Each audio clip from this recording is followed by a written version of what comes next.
ബേൺസിൽ അഥവാ പൊള്ളലേറ്റാൽ മുറിവിൽ tooth paste പറ്റുന്നൊരു ശീലം നമ്മുടെ നാട്ടിൽ വളരെ അധികമായി കണ്ടുവരുന്നു. ടൂത്ത് പേസ്റ്റ് പറ്റുന്നത് കൊണ്ട് എന്താണ് ഉണ്ടാവുന്നത് എന്ന് നമുക്കൊന്ന് മനസ്സിലാക്കാം.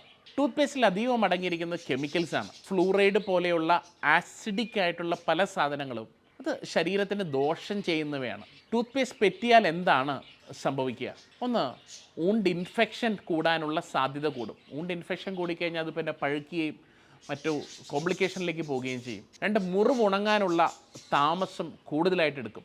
മൂന്ന്, ഈ ബേൺസ് ഉണങ്ങിക്കഴിയുമ്പോൾ ഉണ്ടാകുന്ന കളറ് വളരെ ഡാർക്കനായി തീരുവാനുള്ള സാധ്യതയുണ്ട്. നാല്, ഊൺസ് ഇറിറ്റേറ്റഡ് ആയി പോകും. വളരെയധികം ഇറിറ്റേഷൻ ഊൺസിന് ഉണ്ടാവാനുള്ള സാധ്യതയുമുണ്ട്. അപ്പം അതുകൊണ്ട് ബേൺസിൽ അഥവാ പൊള്ളലേറ്റാൽ ടൂത്ത് പേസ്റ്റ് ഉപയോഗിക്കാതിരിക്കുക. ഇനി എന്താണ് ചെയ്യേണ്ടതെന്ന് അടുത്ത വീഡിയോയിൽ പറയാം.